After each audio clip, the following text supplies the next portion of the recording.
नमस्कार दोस्तों, आज मैं आपके लिए मनाली की सबसे खौफनाक और डरावनी कहानी लेकर आया हूँ। इस कहानी से आपको ये सीख मिलेगी कि जब रात का अंधेरा होता है, सुनसान और वीरान जगह पर नहीं जाना चाहिए। हो सकता है रात के वक्त हमें जो नज़र आ रहा हो वो दिन के वक्त ना नज़र आए और हमारे साथ कुछ बेहद अजीब हो जाए।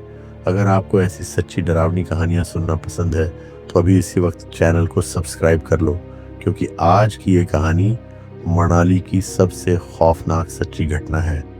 अब ज़्यादा समय बर्बाद ना करते हुए सीधे इस कहानी की तरफ बढ़ते हैं। तो ये कहानी है जितेश और सार्थक की। दोनों ही हल्द्वानी में पढ़ रहे थे और काफ़ी समय से वहीं रह रहे थे। जब छुट्टियां होती तो घर चले जाते, लेकिन इस बार सार्थक ने कहा, यार जितेश, हम मनाली के बहुत करीब हैं, लेकिन आज तक मनाली घूमने नहीं गए। अब तो मेरे पास बाइक भी आ चुकी है, क्यों ना इस बार छुट्टियों में मनाली चलते हैं, 3-4 दिन वहीं रुकेंगे।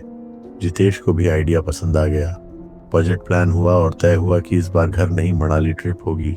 कुछ ही दिनों में दोनों मनाली पहुंच गए। वहां एक सस्ता सा हॉस्टल लिया जहां और भी लोग रुके हुए थे। दिन में घूमते और रात को हॉस्टल में आकर सो जाते। पहला दिन मनाली घूमते निकल गया।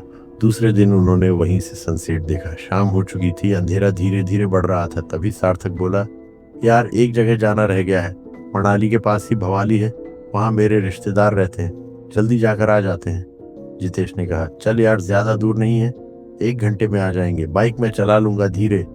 थोड़ी देर बाद दोनों भवाली पहुंच गए। 1 घंटा रिश्तेदारों के यहाँ रुके। बाहर हल्की हल्की बारिश शुरू हो गई थी और पूरा अंधेरा हो चुका था। रिश्तेदारों ने रोका भी, यहीं रुक जाओ, रात हो गई है। लेकिन दोनों ने मना कर दिया और वापस मनाली के लिए निकल पड़े।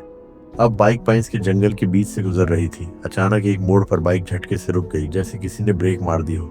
सार्थक चिल्लाया, अबे ब्रेक क्यों मारी? जितेश बोला, मैंने ब्रेक नहीं मारी। दोनों उतरे, बाइक चेक की। इंजन स्टार्ट था, लेकिन बाइक आगे बढ़ ही नहीं रही थी। न भवाली लौट सकते थे, न मनाली तक बाइक धक्का मारकर ले जाना आसान था। तभी उन्हें सड़क के किनारे एक आदमी पत्थर पर बैठा दिखाई दिया। साफ कपड़े, फॉर्मल शर्ट पैंट, पढ़ा लिखा सा लग रहा था। सार्थक ने उससे मदद मांगी। उस आदमी ने कहा, मेरे घर में शायद टूल्स होंगे, बाइक को मेरे घर के पास लगा दो, सुरक्षित रहेगी। दोनों ने सोचा, आदमी ठीक लग रहा है, चोर लुटेरा नहीं। वो आदमी आगे आगे चलने लगा। कुछ दूर जाकर एक पुराना सा गेट आया, बिल्कुल किसी किले जैसा।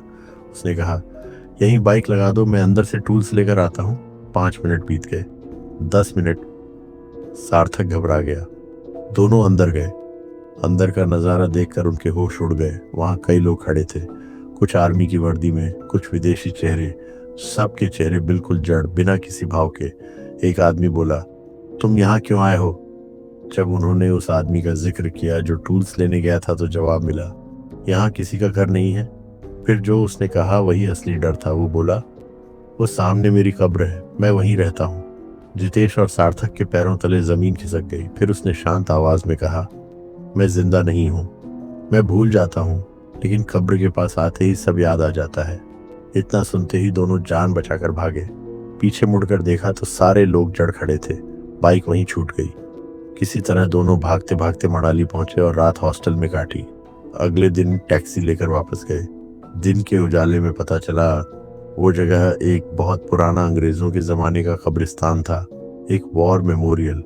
रात में वहां अक्सर सैनिक दिखाई देते हैं और पलक झपकते ही गायब हो जाते हैं। बाइक पूरी रात वहां खड़ी रही, किसी ने छुआ तक नहीं। उसके बाद जितेश और सार्थक ने कसम खा ली कि उस रास्ते से, उस जंगल से मनाली में रात के वक्त कभी नहीं गुजरेंगे। तो दोस्तों, ये थी मनाली की वो डरावनी रात जिसे जितेश और सार्थक आज भी याद करके कांप जाते हैं।